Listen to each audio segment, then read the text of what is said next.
সম্মানিত উলামায়ে কিরাম, আমার সামনে বসা অত্র এলাকার দিনদার পরহেজগার মুত্তাকি মুসলমান ভাইয়েরা, পর্দার অন্তরালে অবস্থানরত আমার সাথী সাধবী মা ও বোনেরা, আমি আপনাদেরকে আবারও সালাম দিচ্ছি। আসসালামু আলাইকুম ওয়া রাহমাতুল্লাহ।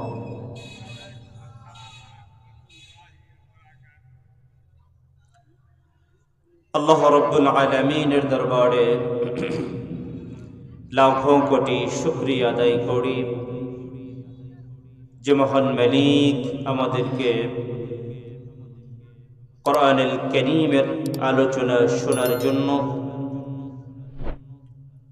কোরআনের ময়দানে আল্লাহ আমাদেরকে হাজির করে দিলেন। আমরা শুকরিয়া আদায়ার্থে সকলে জোরে জোরে পড়ে নেই আলহামদুলিল্লাহ। আরো একটু জোরে আলহামদুলিল্লাহ।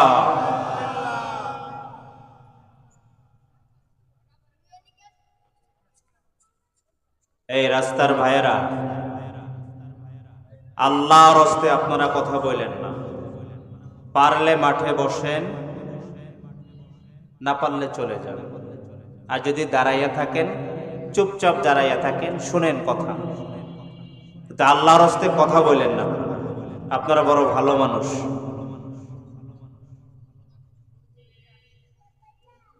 সম্মানিত উপস্থিতি, আজকের ময়দানের দিকে তাকালে কান্না চলে আসে। কোরআনের ময়দান এখন তো আমাদের জন্য উন্মুক্ত। কথা বলেন। গত 15-16টা বছর যে জ্বালান জ্বালাইছে,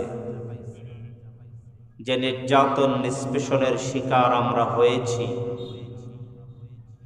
আজকে আল্লাহ রাব্বুল আলামিন আমাদেরকে মুক্ত মঞ্চে কথা বলার সুযোগ করে দিয়েছেন, অথচ আমরা সেই সুযোগ থেকে নিজেদেরকে বঞ্চিত করতেছি।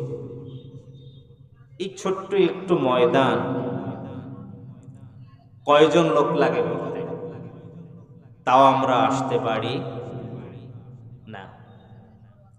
আমি অনুরোধ করব, যারা রাস্তাঘাটে দোকানে পাটে বিভিন্ন জায়গায় যারা আছেন, মেহেরবানি করে কোরআনের ময়দানে চলে আসুন। আল্লাহ সকলকে আসার, বসার, কোরআনের আলোচনা শোনার তৌফিক দান করুন। জোরে বলুন আমিন। আরো জোরে আমিন। আমরা কোরআন থেকে কথা শুনবো ইনশাআল্লাহ। জোরে বলি ইনশাআল্লাহ। কোরআন কার বাণী? জোরে বলুন। আর একটু জোরে। কোনো সন্দেহ আছে? আল কোরআনু কালামুল্লাহ। কোরআন হলো আল্লাহর কালাম, আল্লাহর বাণী, আল্লাহর মেসেজ। গায়রু মাখলুক। এই কোরআনের ভিতরে মানুষের বানানো একটা কথাও নেই। আল্লাহ কোরআনের অন্যত্র বলছেন, ওয়া মা তানাজ্জালাত বিহিশ শায়াতিন। আল্লাহ বলেন, এই কোরআন তোমাদের কাছে শয়তান নাজিল করে নাই। ওয়া মা ইয়ানবাগি লাহুম ওয়া মা ইস্তাতিউন।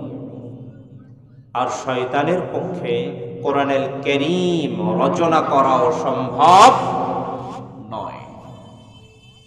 কোরআনের ভিতরে যা আছে সবটাই কার কথা? যারা বলুন, ওই আল্লাহর কথা আমরা মানতে রাজি আছি না? আল্লাহর কথা মানলে পরে দুনিয়ায় শান্তি, পরকালে মুক্তি। দুনিয়ায় কল্যাণ, পরকালে নাজাত দিবেন কে? যারা বলুন। কল্যাণের জন্য সমস্ত নবীরা আল্লাহর কাছে দোয়া করেছেন, রব্বানা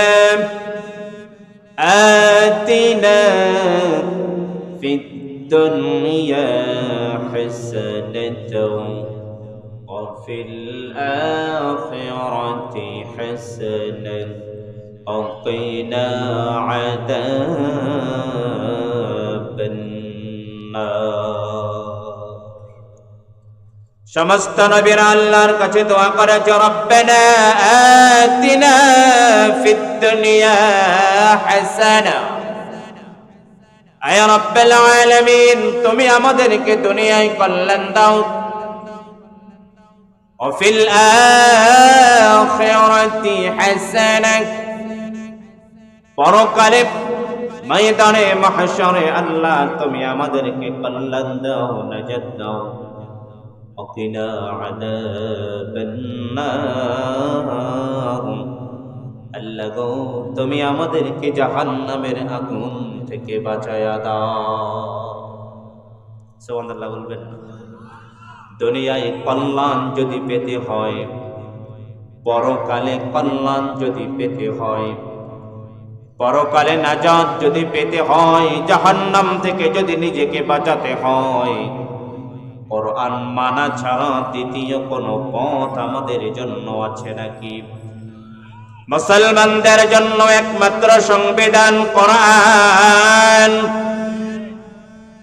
মানব রচিত কোন আইন দিয়া দুনিয়ার কল্যাণ এ জীবনে হয় নাই। মানব রচিত সংবিধান দিয়া সমাজে শান্তি কায়েম হয় নাই, হতে পারে না।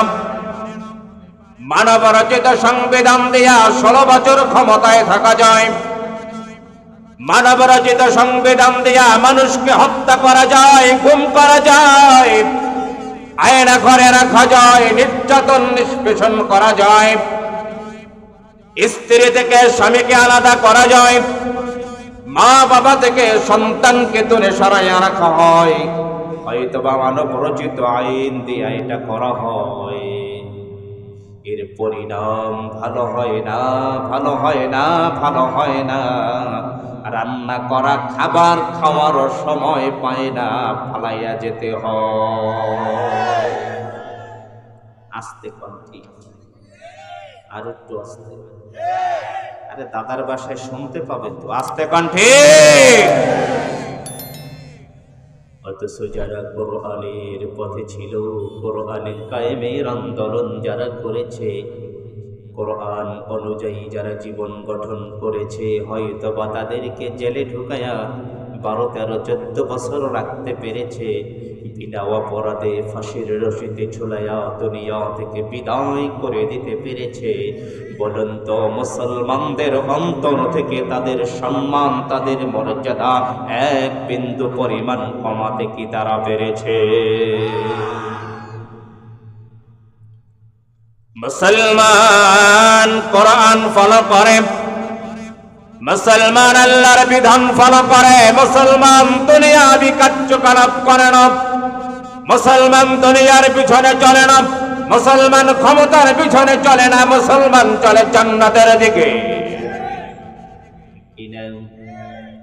এই তো মুসলমান হাসি মুখে ফাঁসির রশি গলায় ঝুলায়।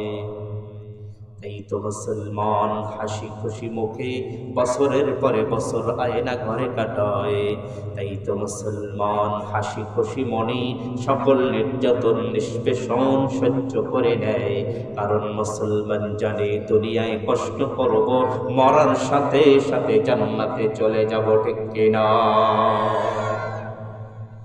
মুসলমান কাউকে ভয় পায় না, মুসলমান কাউকে ভয় করতে জানে না, কারণ মুসলমান জানে কোরআনের কথা বলার জন্য, কোরআনের পথে চলার জন্য, কোরআনের রাজ কায়েমে আন্দোলন করার জন্য যদি ফাঁসির রশিতে ঝুলতে হয়, বুলেট খাইতে হয়, বোমা যদি খাইতে হয়, ওটা শহীদ হয়ে যাবে। আর শহীদদের কোনো বিচার হয় না, বিনা বিচারে আল্লাহর সঙ্গে দিদার হয়ে যায়।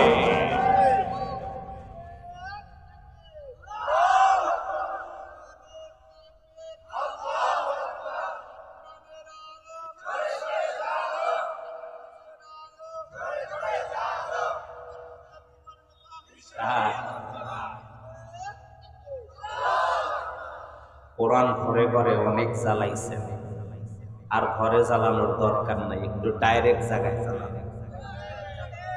কোথায় কোথায়? আগামীর পার্লামেন্ট কোরআনের পার্লামেন্ট, আগামীর সংবিধান কোরআনের সংবিধান, আগামীর রাষ্ট্র সুন্নাতে নববীর রাষ্ট্র। কোনো চোর, কোনো বাটফার, কোনো টেন্ডারবাজ, কোনো ধর্ষণকারী, কোনো অপকর্ম সৃষ্টিকারী বাংলার জমিনে জায়গা কোনোদিন হয় নাই, ভবিষ্যতেও হবে না ইনশাআল্লাহ। মুসলমান গর্জে উঠতে জানে, ঠিক কিনা? ঠিক কিনা? মুসলমান গর্জে উঠতে জানে কিনা? ইসলামী অনুসারী অগ্রসেনানী যারা, নারায়ে তাকবীর বলে সামনে দাঁড়াও।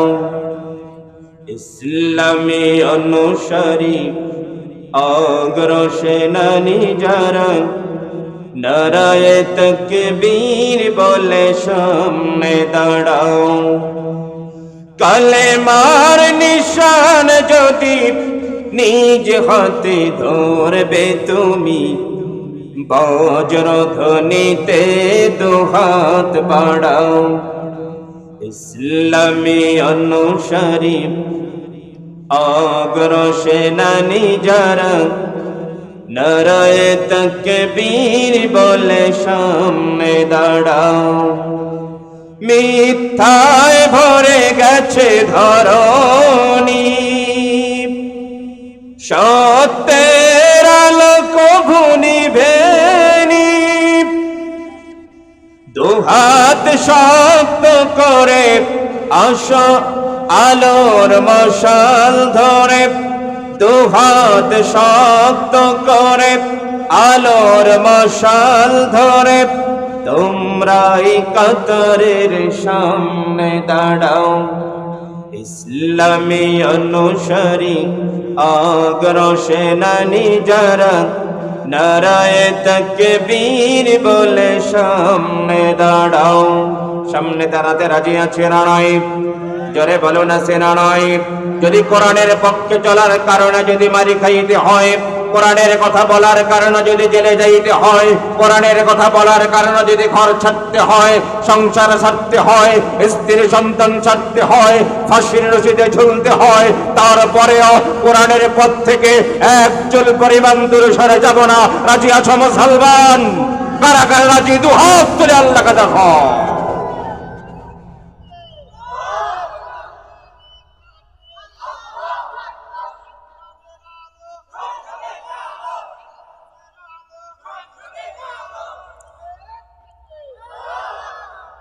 আল্লাহ কবুল করুক। আমার বন্ধুরা, আলোচনার সুবিধার্থে আমি সূরা হামিম আস-সাজদা এর 30 নং আয়াত আল কারীমা তেলাওয়াত করেছি। এই আয়াতের উপরে ভিত্তি করে সংক্ষিপ্ত সময় কিছু কথা বলবো। ওয়া মা তাওফীকি ইল্লা বিল্লাহ। জোরে বলুন আমিন। আল্লাহ রাব্বুল আলামিন বলেন, ইন্নাল্লাযীনা ক্বালু রাব্বুনাল্লাহ।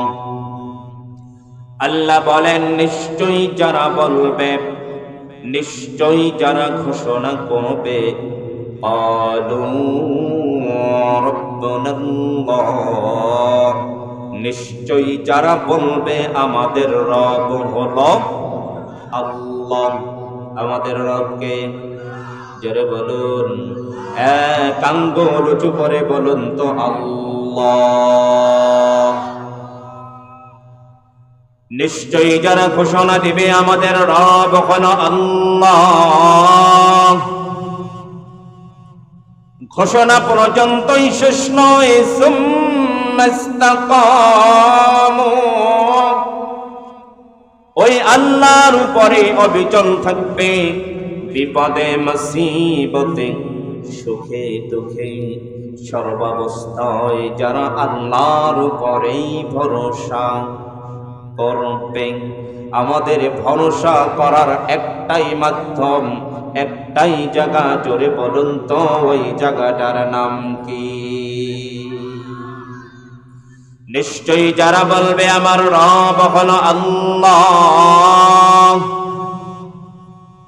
এবং ওই আল্লাহর উপরে ভরসা করে জীবন গঠন করবে, আল্লাহ বলেন তাতানাজ্জালু আলাইহিমুল মালায়েকা, মালাইকা, ওই সমস্ত লোকদের কাছে আমি আল্লাহ আমার ফেরেশতাদেরকে পাঠায়া দেব।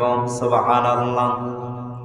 প্রিয় নবী বলেন, কোন মুমিন, কোন কোরআন ওয়ালা, কোন ভালো মানুষ যখন দুনিয়া থেকে বিদায় নেয়, বিদায় নেওয়ার সময় আল্লাহ রাব্বুল আলামিন নাযালা ইলাইহি মিনাস সামা, আকাশ থেকে হাজার হাজার ফেরেশতা বান্দার কাছে পাঠায়া দেয়।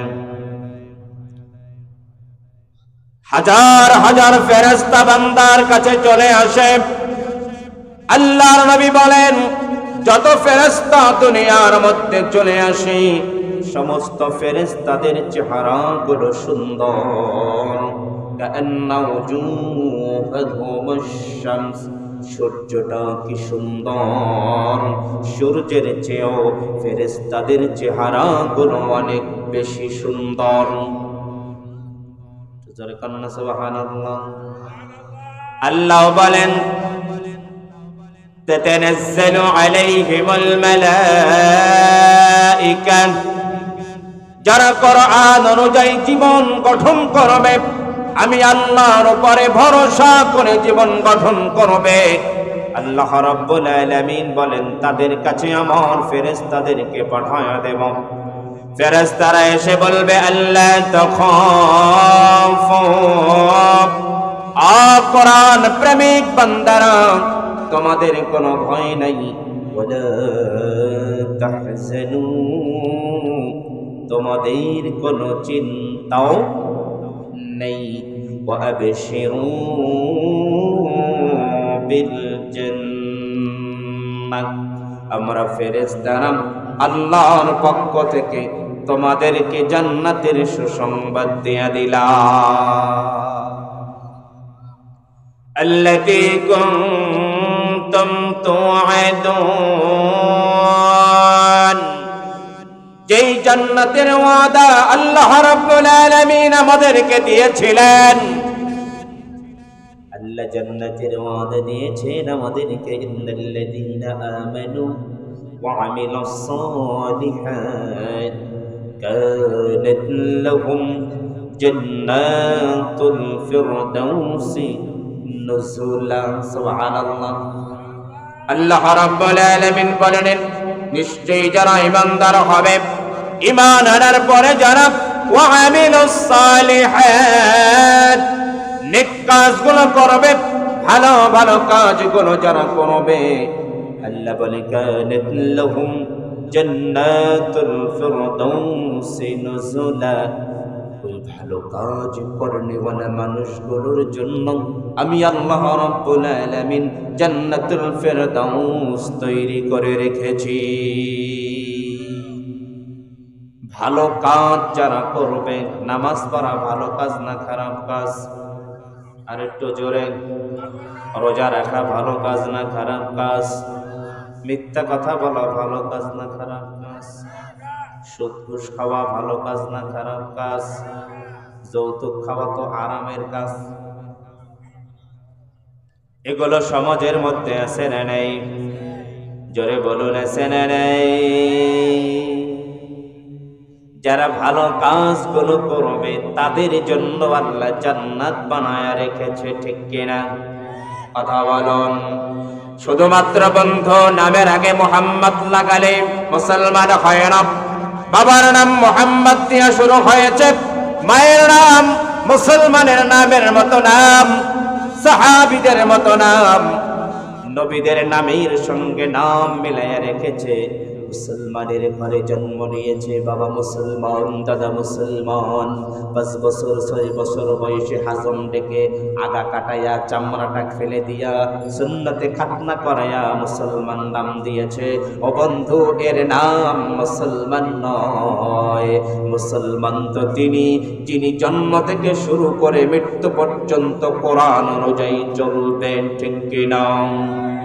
যিনি যার জীবনের আদর্শটাকে বিশ্ব নবীকে বানায়া নেবে, আল্লাহর নবীকে অনুসরণ অনুকরণ করবে, সুন্নাহ মোতাবেক জীবন গঠন করবে, আল্লাহর নির্দেশ মতো যারা জীবন গঠন করবে, ব্যক্তিগত জীবন, পারিবারিক জীবন, সামাজিক জীবন, রাষ্ট্রীয় জীবন যারা সাজাবে, তারাই হলো পরিপূর্ণ মুসলমান। ঠিক কিনা?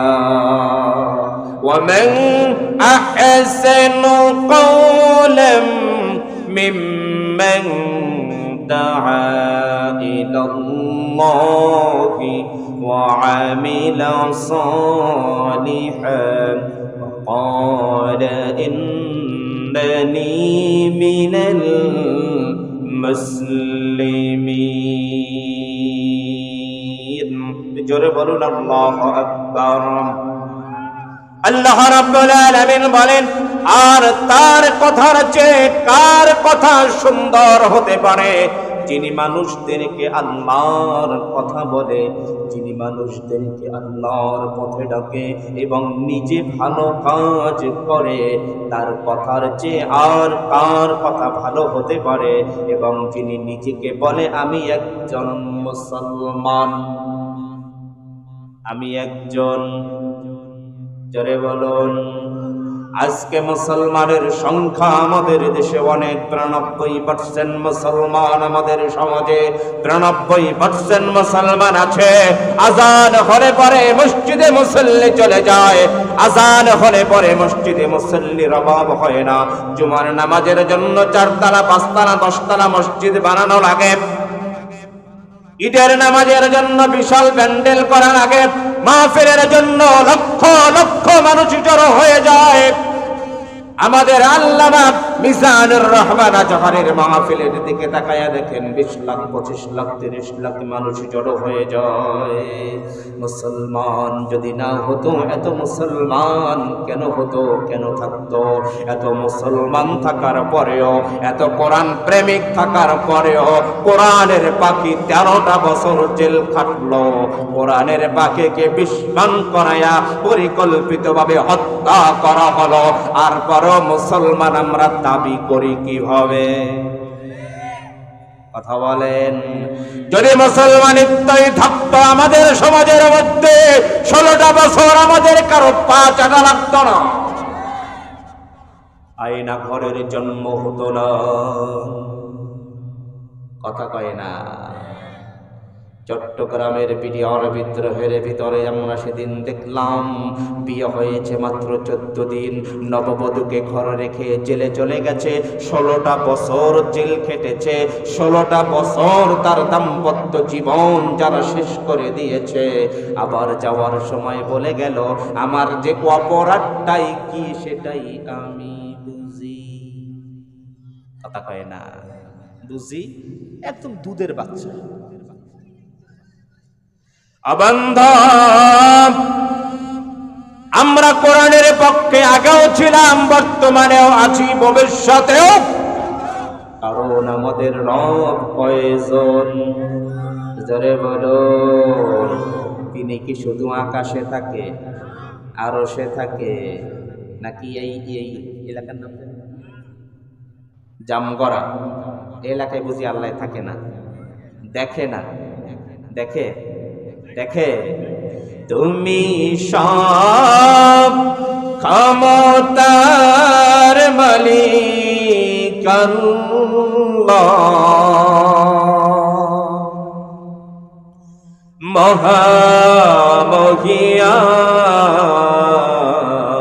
মহামহিয়ান। তুমি সবখানে বিরাজমান, তুমি সবখানে বিরাজমান। মারহাবা বলেন। তাহলে যারা অন্যায় এতদিন করেছে, আল্লাহকে যারা মানে নাই, আল্লাহ বুঝি দেখে নাই? কথা বলুন। আল্লাহ বলেছে, আল্লাহ তো চায় মানুষের অপরাধ থেকে একটু ফিরে আসুক, একটু ফিরে। বাংলায় কথা আছে, 16 আনা পূর্ণ না হলে নাকি অপরাধের জন্য আল্লাহ ধরে না। 16 আনাই তো পূর্ণ হয়েছে, 16 বছর, ঠিক না? ইন্না বাতশা রাব্বিকা লাশাদীদ, আল্লাহ বলে আমি ধরি না, তবে যখন ধরি তখন আর সারি। আল্লাহর ধরা বড় কঠিন। আল্লাহ যখন ধরে পানিতে চুবাইয়া শেষ করে, আল্লাহ যখন ধরে জুতার বাড়ি খাওয়াইয়া শেষ করে, আল্লাহ যখন ধরে রান্না করা খাবার না খাওয়াইয়া স্বামীর দেশে পালাইতে বাধ্য করে। ঠিক কিনা? এক স্লোগান লাগবে না, এই মানুষের স্লোগান দিয়ে লাগতেছে। আল্লাহ যখন ধরে তখন কাউকে ছাড় দেয় না। তবে বন্ধু, মুসলমানদেরকে আল্লাহ বড় ছাড় দিয়া দেয়। আল্লাহ সময় দেয়, আল্লাহ অবকাশ দেয়। আল্লাহ তাকাইয়া দেখতে চায় মুসলমান ফিরে আসে। কারণ যে মুসলমান নামাজ পড়ে না, রোজা রাখে না, হজ করে না, যাকাত দেয় না, ডাকাতি করে, চুরি করে, টেন্ডারবাজি করে, ফ্যাক্টরি দখল করে, সুট দখল করে, বাড়ির মালামাল লুট করে, বিভিন্ন জায়গায় হামলা মামলা চালায়, বিভিন্ন জায়গায় চাঁদাবাজি যারা করে, তাদের কাছে যদি প্রশ্ন করা হয় আমাদের রবকে, তারা কি বলবে? কথা বলুন। তারাও যেহেতু আল্লাহকে আল্লাহ বলে, রব বলে মেনে নেয়।